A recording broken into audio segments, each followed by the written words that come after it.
airspace safely and efficiently.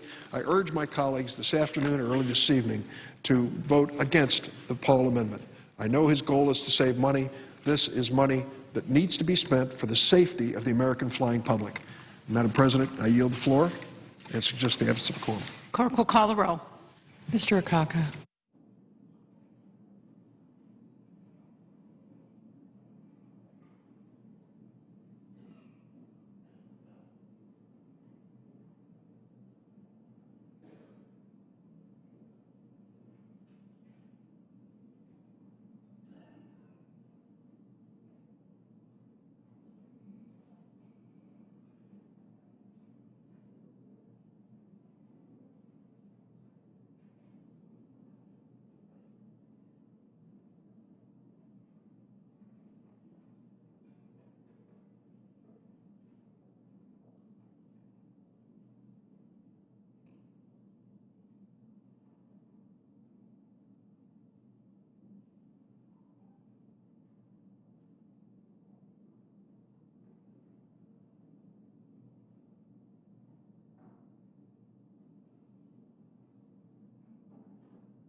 The Senator from Washington.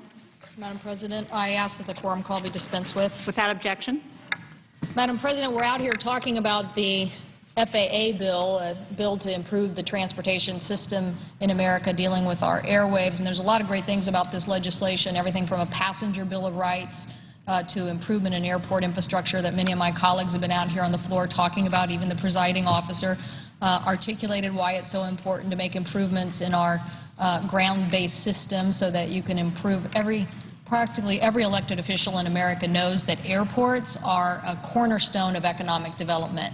No business is going to locate in a community without knowing what the air transportation system is. And if it's falling behind, if it's dilapidated, people are going to go somewhere else for their economic development. So improving the ground transportation system as part of the airport infrastructure is critically important for improving jobs in America.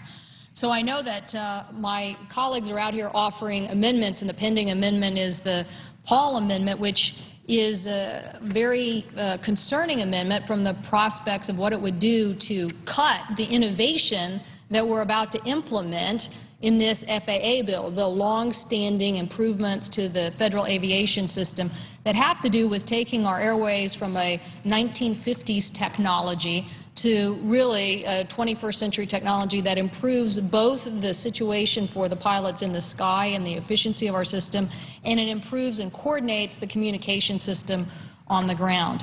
All of that also increases jobs in America, high-wage jobs. It puts America back in the driver's seat in the development of key technology, and those are the kind of jobs in manufacturing that we want to be creating in America.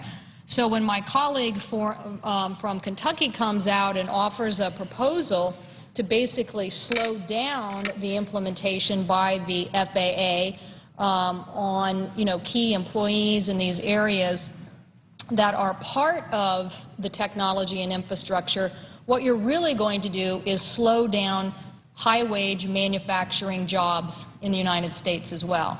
Now, this legislation, with both the improvements to the airport infrastructure and what is with the next-gen system going to take place with new technology, we are talking about thousands of new jobs in America. And we certainly want those manufacturing jobs to be here in the United States and to get the benefits of this next-gen system. So I wanted to take a moment to talk about that next-gen transportation system and why it is so important to us in creating jobs. Because when my colleague may not realize from Kentucky that you actually cut people and you cut the number of programs that are geared towards this, like in the next-gen system. You're talking about the RE&D program could be reduced as much by $25 million. Then funding for areas like how to do self-separation, weather technology in the cockpit, wake turbulence. I don't know about the presiding officer, but I fly a lot back and forth across the country almost every week, and some of the pilots I've been flying with have said they have never, this has been the most turbulent weather this winter that they've seen. So I know personally I want to know as much about this and the latest technology that can help us. But under this proposal, estimated loss of jobs and cutbacks in grant programs in targeted areas, again, could mean the loss of expertise in R&D that's critical for us in our flying transportation system and safety. So what are we talking about when we're talking about the next-gen system? We are talking about the improvements in flight performance and improvements in the passenger experience and improvements in basically even how we use fuel. What I like about the next-gen system most is that it reduces total flight delays by 21%. Now, that's not the day we pass the bill or when the President signs it, but over time, the implementation of this system, which again is a very old 1950 system, so it's basically radar. So it's taking a picture in the sky and saying, here's where planes are, and having air traffic controllers talk to those planes and control, and even in pass-off movements, control where those flights are going. In fact, I would say, Madam the Presiding Officer, I don't know if you've ever played, Flight Simulator or had anybody in your family. There's probably more certainty and predictability in the movement in Flight Simulator than in that radar system that we have today. But we're going to change that. What this does is by allowing for more accurate tracking and interface and information, the ability to have flights fly on a more direct path, to be able to coordinate better with flights and transportation, and to have that system totally integrated on the ground. So even those kind of flight delays that happen on the ground at airports where you're waiting and taxiing at the airport and, oh, this flight is here and that flight is there, all of that will be more improved. And in fact, that improvement, the estimates are, will reduce carbon dioxide emissions by the air transportation system by 12%. So that's a very positive aspect of moving forward on next generation. And obviously, if you are improving flight delays by 21%, I guarantee you are going to be improving the passenger experience. And when they know that we are trying to get to them where they need to go on time in a better coordination fashion and saving, it really helps us. But it also is going to improve the ground transportation system. And if you think about that, our ground transportation system is always in need of coordination. We've actually had some accidents on runways. People have heard those in the news over the last several years. So what this does, when you, again, have a GPS system, the GPS system is coordinating that, so you have better coordination of the taxiing of planes and airport vehicles and the entire ground transportation system.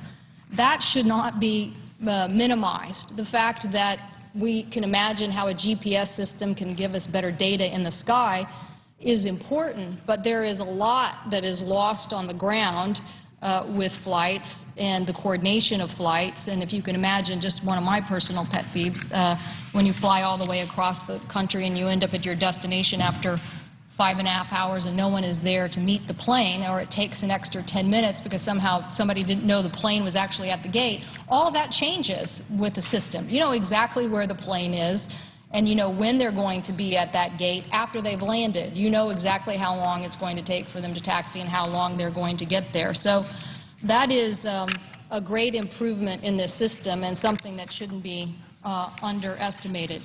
But the issue of safety is also of critical importance. And the fact that safety in any kind of improvement to our system has to be the paramount issue, to me, that is what NextGen delivers. It delivers better air traffic controller information. It means that there is no routing pass-offs as we do now when you're flying in between cities. At some point in time, Seattle is tracking you and I leave Seattle, and at some point in time it's handed over to another sector and then to another sector and to another sector. This situation is going to have accurate information all the way across, no pass-offs or challenges with pass-offs, and it's going to give the pilots themselves better situational awareness. It's giving them more information about how they fly and about the information on the runway. And so that's critically important for this system. We want safety. We want safety. We want advancement. So in a lot of ways, my colleague, may be well-intentioned in trying to come and say, let's reduce our budget. But when you look at these numbers and you look at what the next generation system is going to deliver, you don't want to cut that out of the government system. These are things that are going to give you efficiencies. They're going to help our economy. They're going to create jobs, and they are going to improve the safety of air transportation travel. And, Madam President, I can tell you, I certainly want to improve the safety and the situational awareness of pilots. I mentioned fuel efficiency, and I wanted to talk about fuel efficiency for a second because I know that fuel efficiency is an issue where the flying public may think, well, why do you want planes to be more efficient? The more the transportation system uses fuel, obviously the more expensive we have seen, gas prices going up. It means our transportation tickets and prices are more expensive.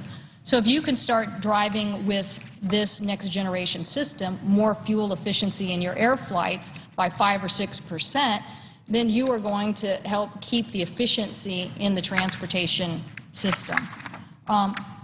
This pilot program on something like Next Generation was done by Southwest Airlines in a pilot project in Texas, and it actually demonstrated a 6% fuel savings for flights between Dallas and Houston. By that I mean it showed how giving pilots more information, being allowed because of a satellite system-like approach to transportation instead of radar, they are able to fly a more direct route from takeoff to destination.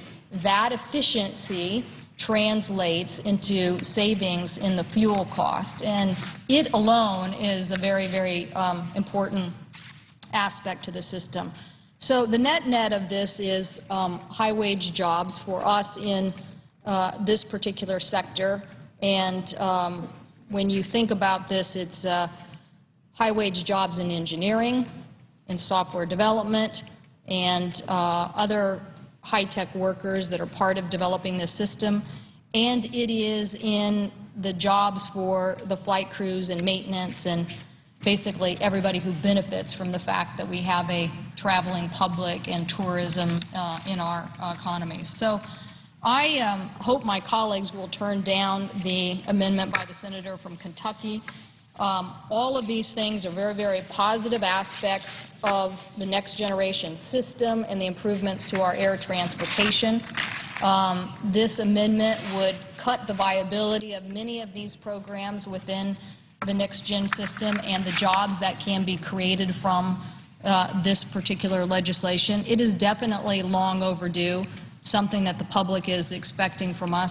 I mentioned, Madam President, that there is a passenger Bill of Rights here, which in and of itself is a very positive aspect of the legislation, giving access. Anytime there's a delay on the runway, that you have to make sure that there is access to food and water and to necessary medical treatment, and basically the Department of Transportation can issue fines for noncompliance of airlines.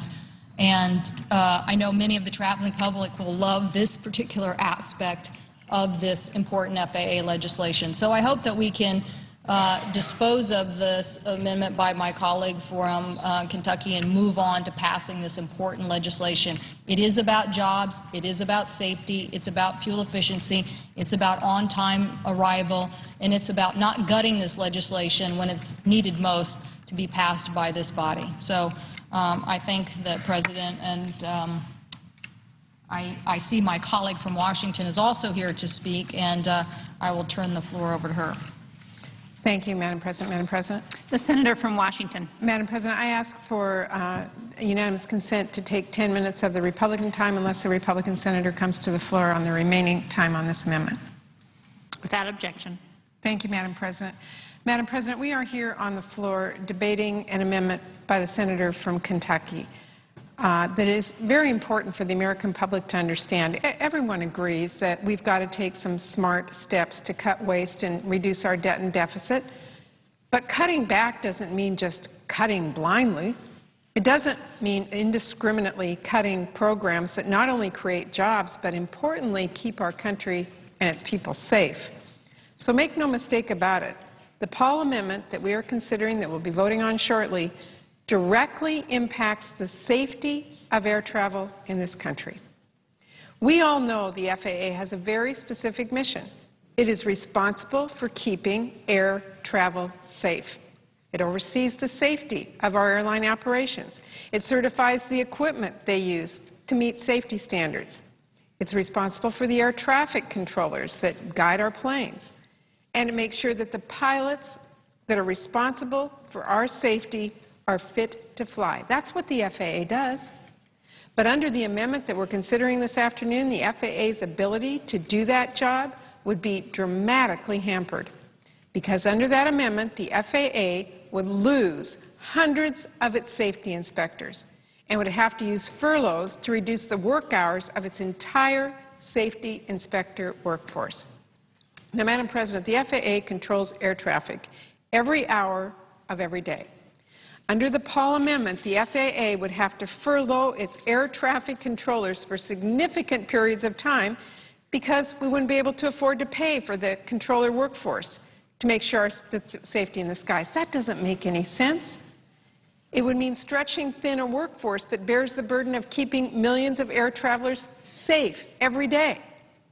The Paul Amendment would force the FAA to continue controlling air traffic with outdated equipment. That's not what we should be doing today.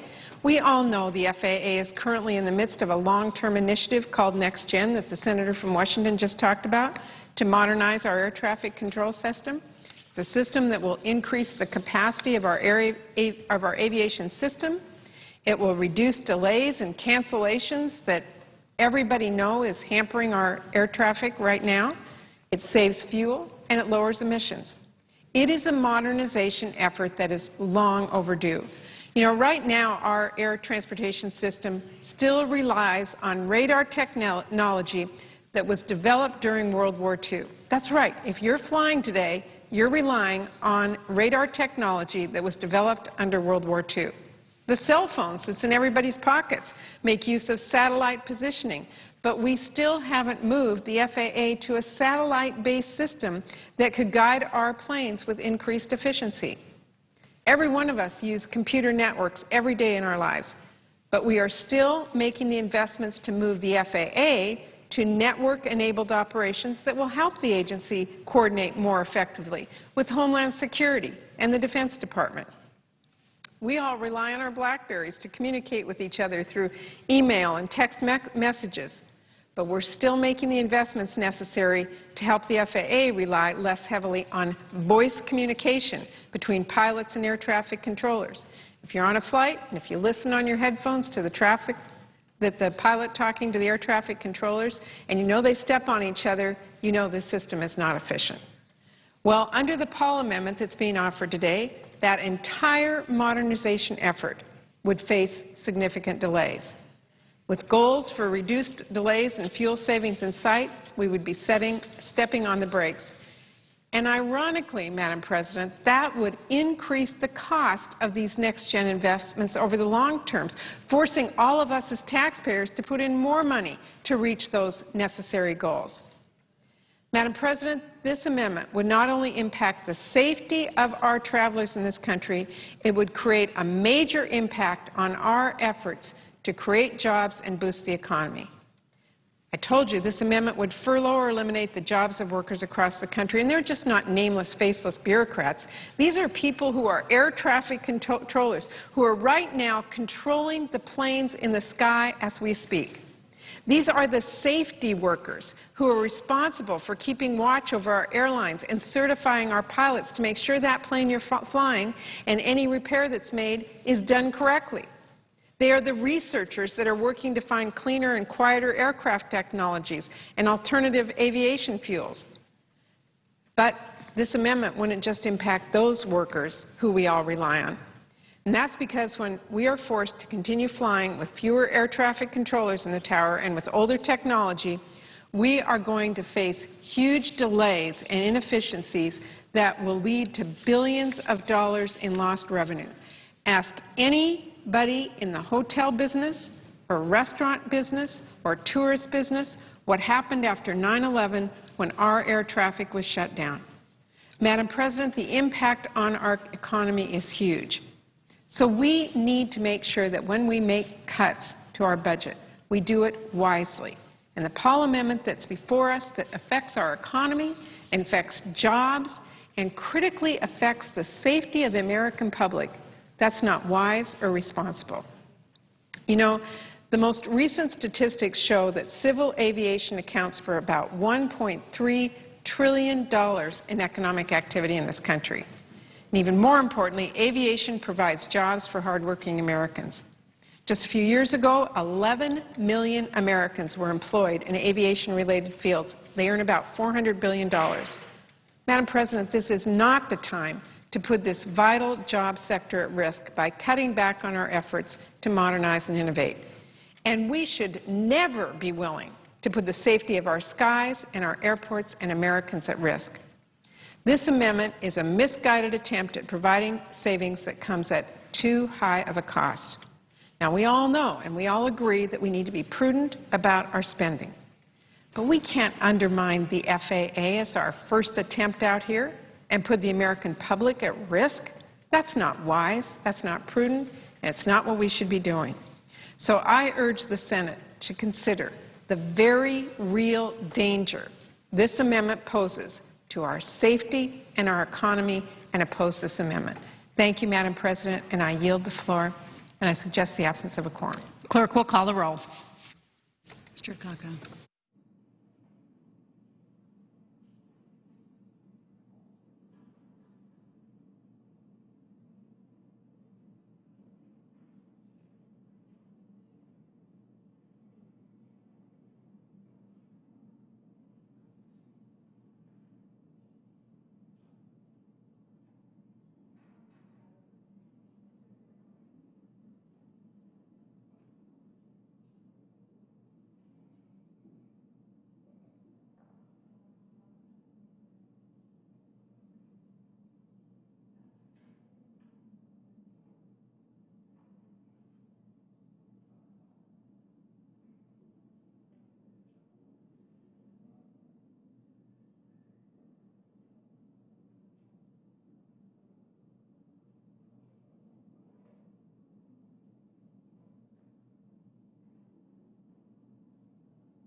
A vote on an amendment that would reduce the FAA budget to 2008 levels is expected in about 15 minutes from now at 5 p.m. Eastern Time.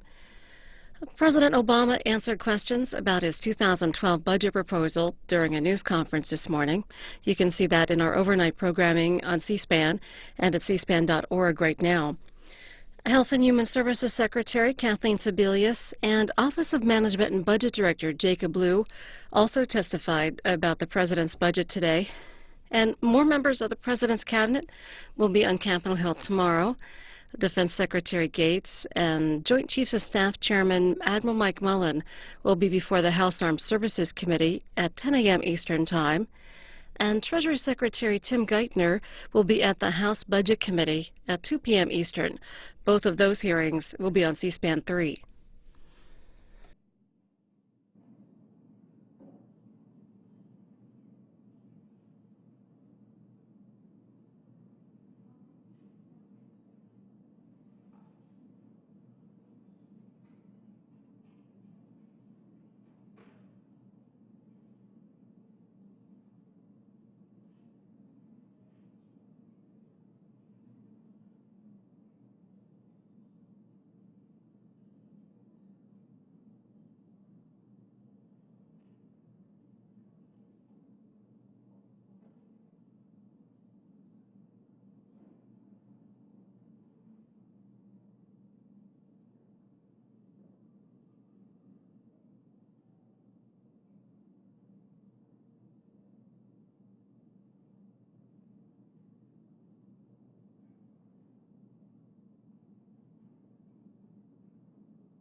Madam President, The senator from Florida. I ask consent to lift the quorum call. Without objection. Madam President, I ask consent to take 1 minute of the time remaining allocated to the other side of the aisle. Is there objection? Without objection. Madam President, I can say it in 1 minute.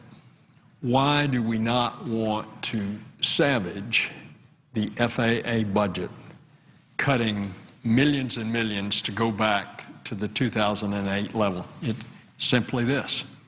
It's safety of the public flying. The airways are getting more crowded. The delays on the ground, on the airports, are getting longer. That's the whole idea of creating a new system of air traffic control in order to handle more traffic safely by having instruments in the cockpit that operate off our constellation of satellites that can keep the separation between airliners, can fly more efficient, direct routes, and it all be coordinated instead of through radar from the ground. That is the whole purpose of the updating of the FAA air traffic control called the next generation of air traffic control. If this amendment is passed, all of that is savaged, and that is not where America should be going. I yield the floor.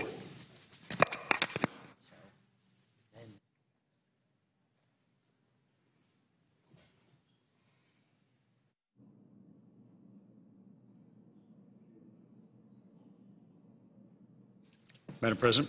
The senator from Arizona. Madam President, I want to commend Senator Paul for his diligent work to try to bring spending in line with our nation's fiscal realities.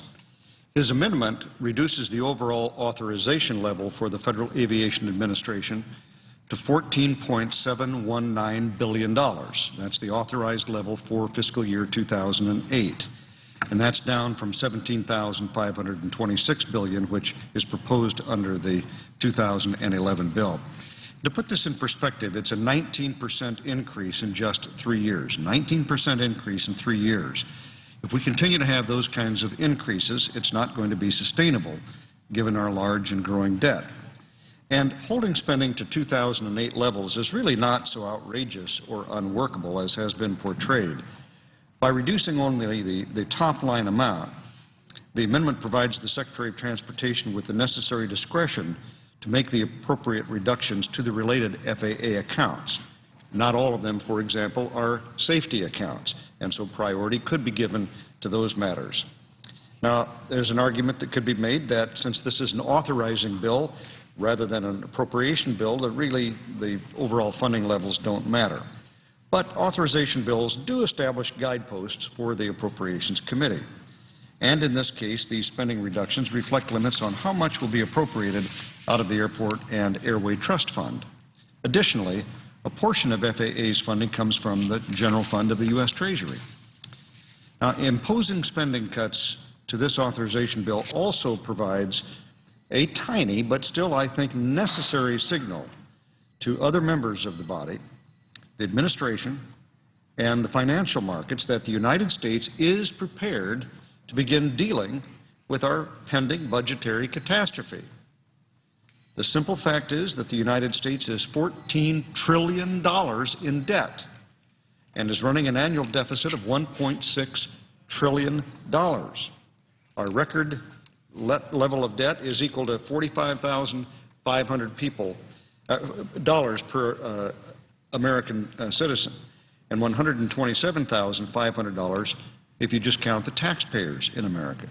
And each day, the U.S. pays another $1.273 billion in interest alone on this debt. Now, to be clear, the amendment could result in the reduction of some FAA services. This is a reality that setting the tough spending priorities will cause some services potentially to be trimmed, and certainly unnecessary functions to be eliminated. But I don't think the debate over this amendment can occur outside the context of the difficult spending decisions that we're going to need to consider the next several weeks. We literally have to start somewhere, and almost everywhere is going to require some sacrifice. The House of Representatives will consider cuts to the FAA funding levels this week, and likewise, this body will be required to do the same. So I appreciate the work that Senator Paul has done and hope that my colleagues will strongly consider supporting his amendment. Madam President, I suggest the absence of a quorum. Clerk will call the roll. Mr. Akaka.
A vote on the Paul amendment is expected shortly as the Senate continues debate on FAA programs.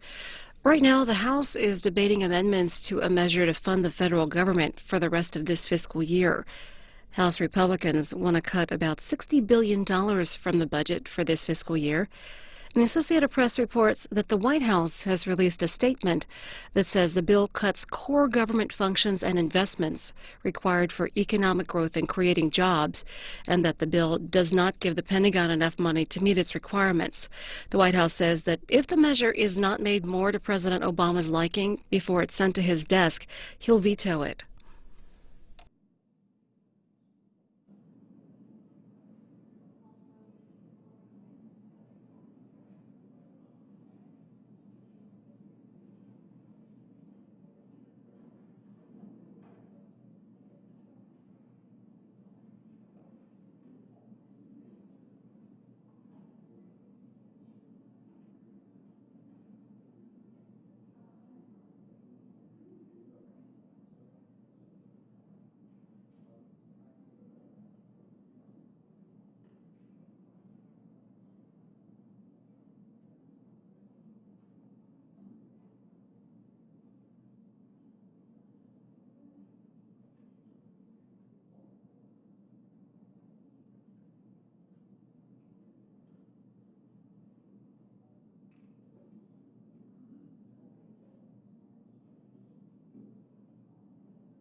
Well, we're not going to somebody in the Republicans.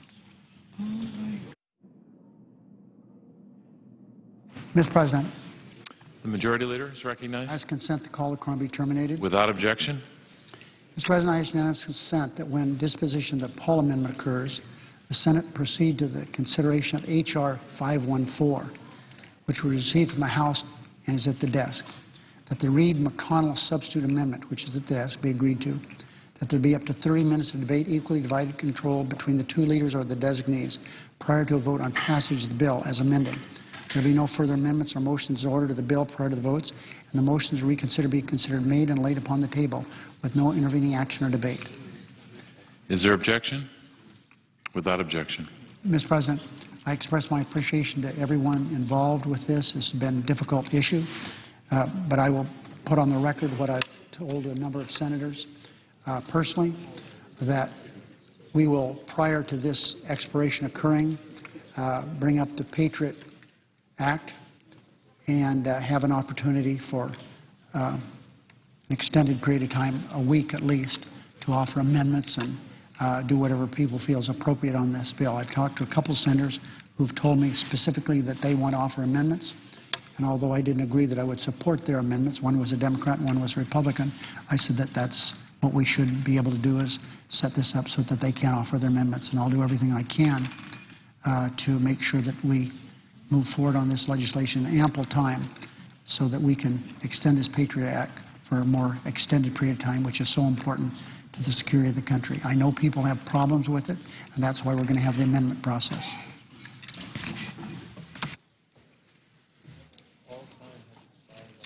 All time has expired on the amendment.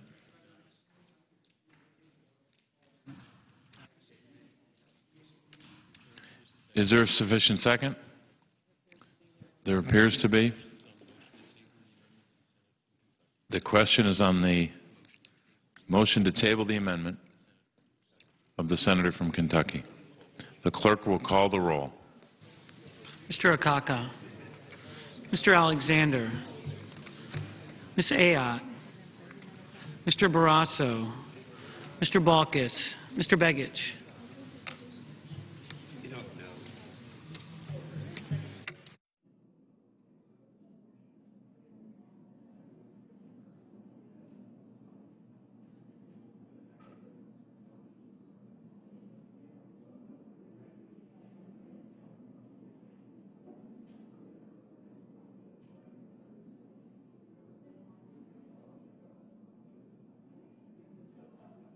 Mr. Bennett.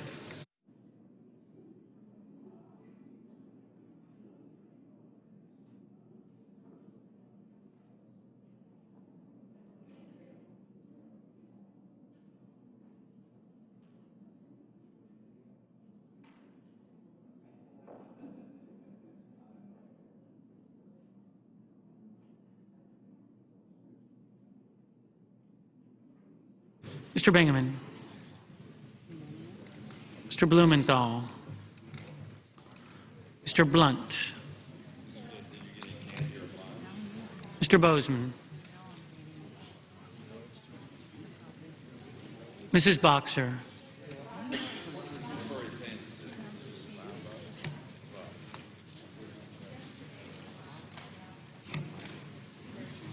Mr. Brown of Massachusetts,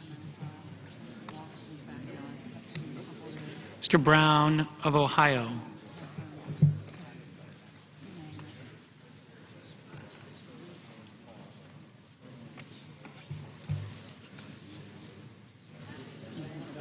Mr. Burr,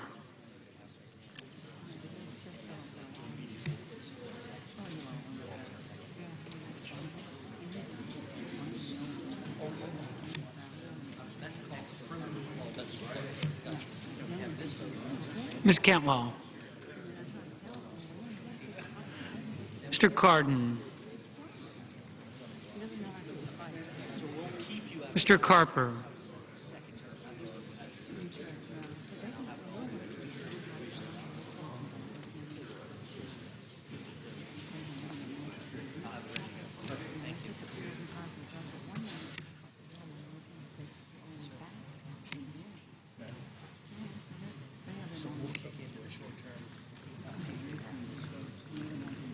Mr. Casey,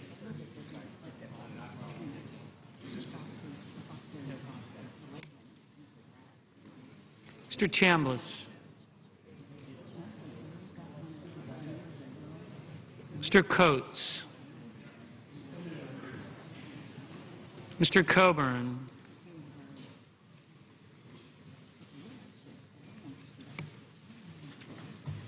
Mr. Cochran. Ms. Collins.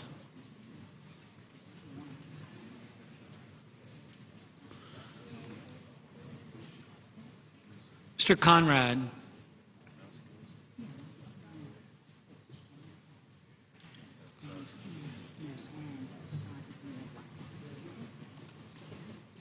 Mr. Coons.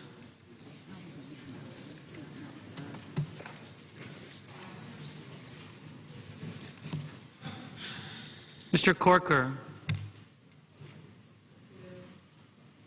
Mr. Cornyn.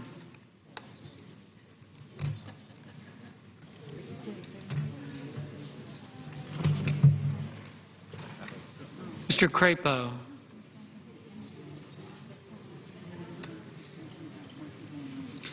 Mr. Dement.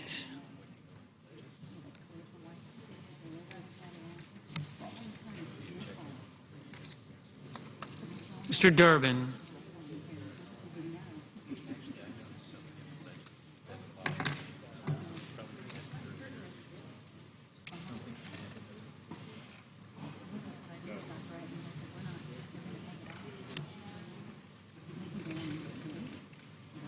Mr. Ensign.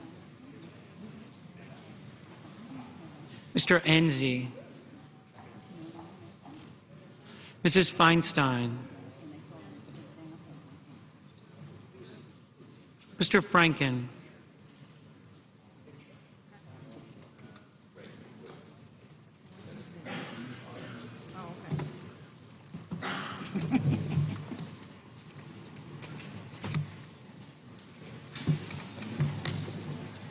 Mrs. Gillibrand. Mr. Graham. Mr. Grassley. Mrs. Hagan. Mr. Harkin.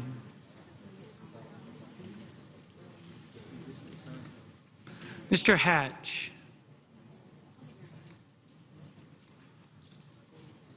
Mr. Hovind.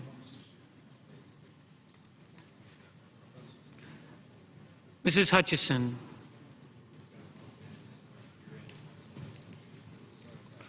Mr. Inhofe.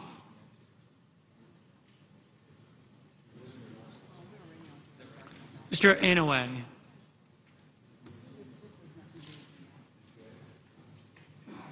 Mr. Isaacson.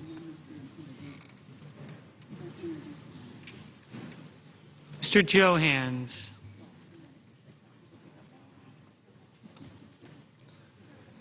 Mr. Johnson of Wisconsin. Mr. Johnson of South Dakota. Mr. Kerry.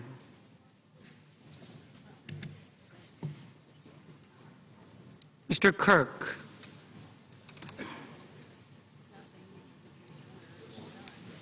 Ms. Klobuchar.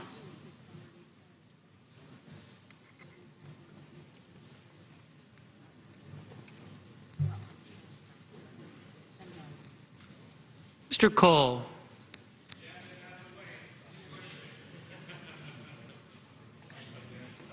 Mr. Kyle.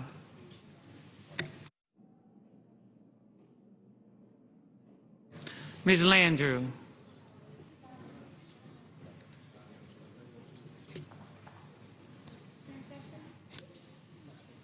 Mr. Lautenberg.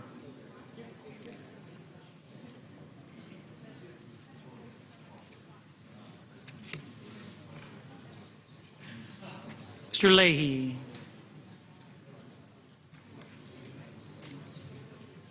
Mr. Lee.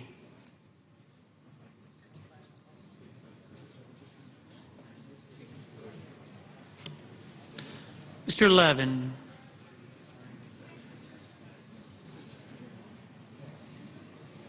Mr. Lieberman.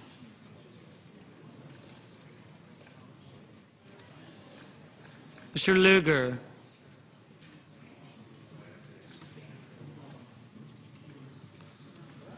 Mr. Manchin.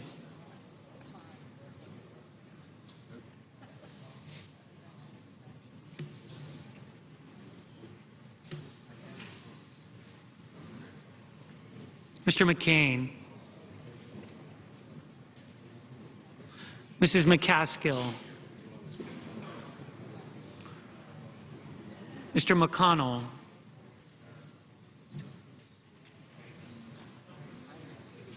Mr. Menendez,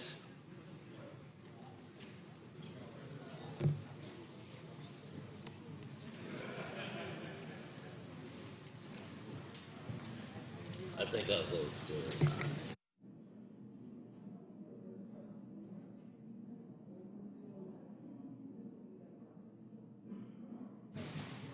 Mr. Merkley,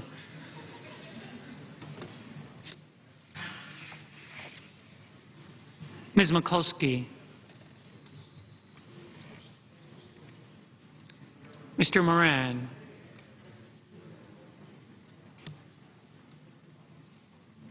Ms. Markowski, Mrs. Murray,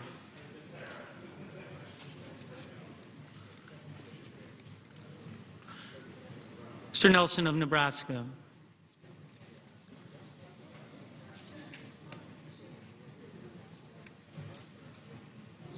Mr. Nelson of Florida,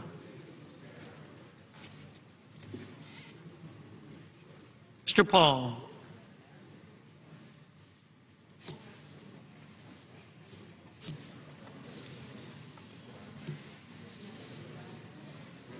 Mr. Portman, Mr. Pryor, Mr. Reed of Rhode Island,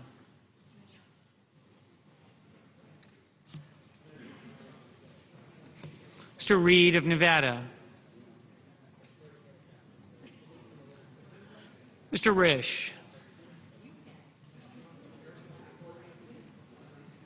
Mr. Roberts,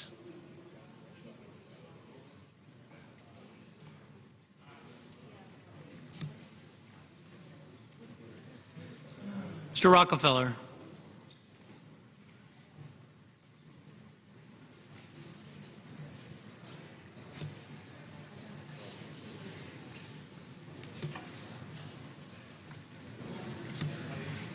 Mr. Rubio,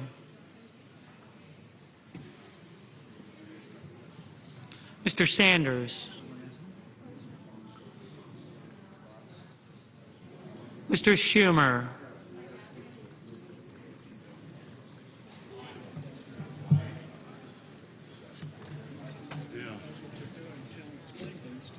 Mr. Sessions, Mrs. Shaheen,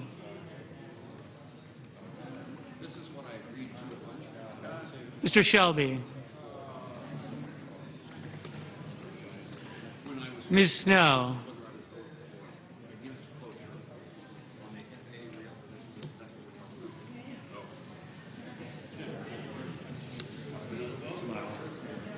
Ms. Stabenow,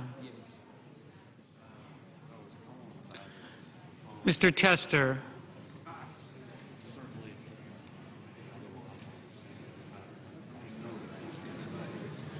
Mr. Thune,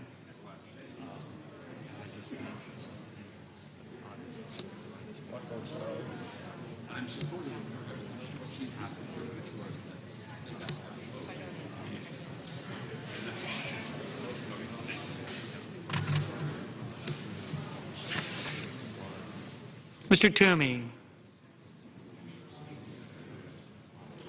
Mr. Udall of Colorado, Mr. Udall of New Mexico, Mr. Vitter, Mr. Warner, Mr. Webb,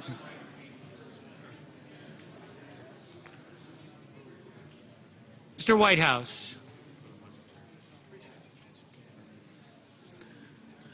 Mr. Wicker,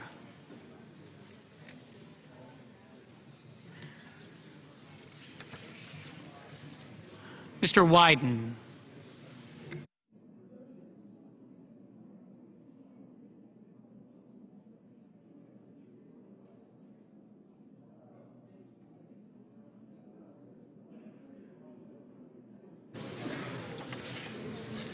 Senators voting in the affirmative: Begich, Bennett, Bingaman, Blumenthal, Cantwell, Cardin, Durbin, Franken, Johnson of South Dakota, Leahy, Levin, Lieberman, Menendez, Mikulski, Murray, Nelson of Nebraska, Nelson of Florida, Reed of Rhode Island, Reed of Nevada, Rockefeller, Sanders, Schumer, Shaheen, Tester, Udall of New Mexico, Webb, Whitehouse, Wyden.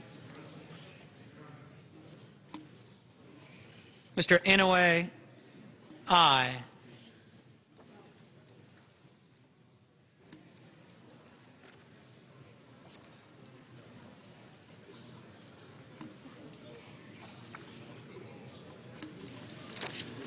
Senators voting in the negative: Ayotte, Blunt, Bozeman, Brown of Massachusetts, Burr, Chambliss, Coates, Cochran, Cornyn, Crapo, DeMint, Ensign, Enzi, Grassley, Hoeven, Inhofe, Isaacson, Johans, Johnson of Wisconsin, Kyle, Lee, Lugar, McConnell, Moran, Paul, Portman, Rubio, Sessions, Thune, Toomey, Vitter, Wicker. Mr. Graham, no. Mr. Risch, no. Mrs. Hutchison, no. Mr. Brown of Ohio, aye. Mr. Casey, aye. Mr. Coburn, no.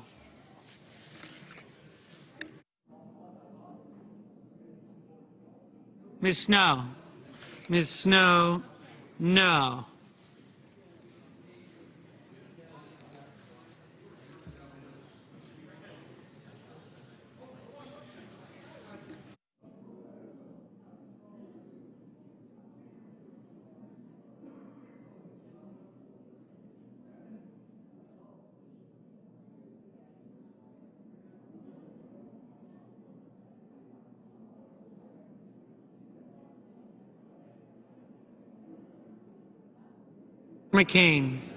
Mr. McCain, no.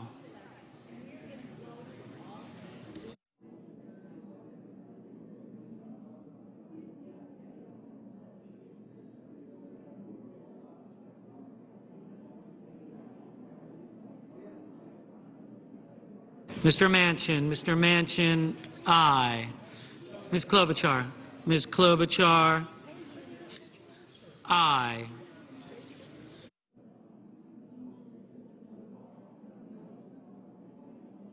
Ms. Stabenow,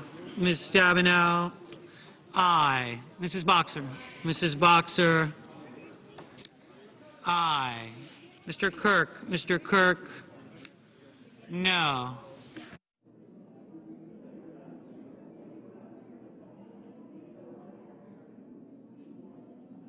Mrs. Gillibrand, aye. Mr. Alexander, no.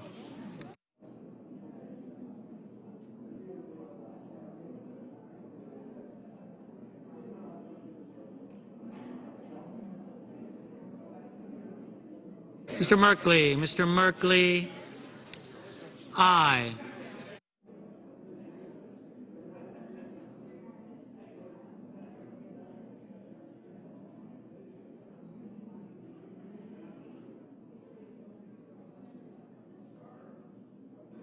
Mr.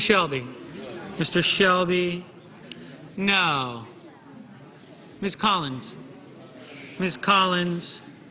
no. Mrs. Hagan, aye. Mr. Corker, no.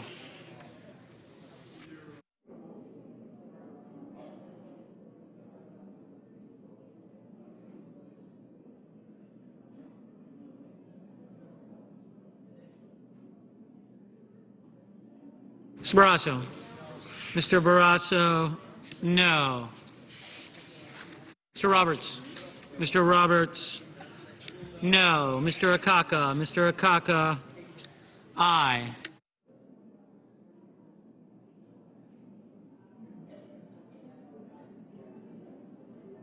Ms. Markowski. Ms. Markowski, no. Mr. Coons. Mr. Coons, aye.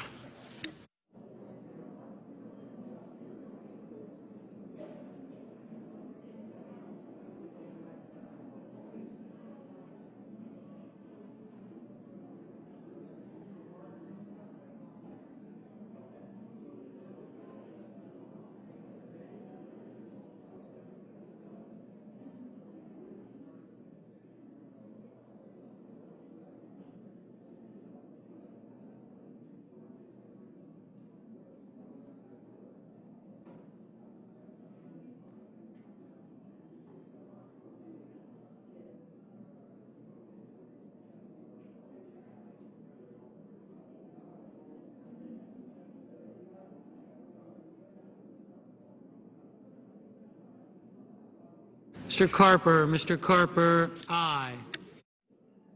Mr. Lautenberg. Mr. Lautenberg, aye. Mr. Warner. Mr. Warner, aye.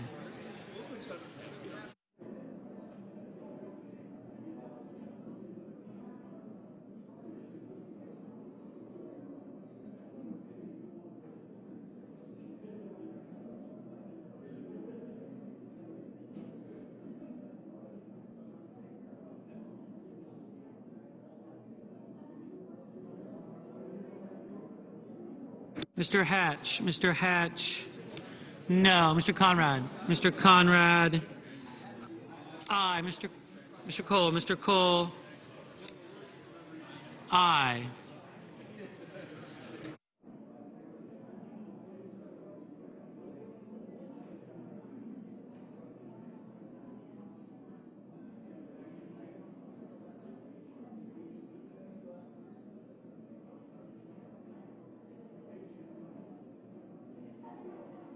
Mr. Baucus. Mr. Baucus, aye.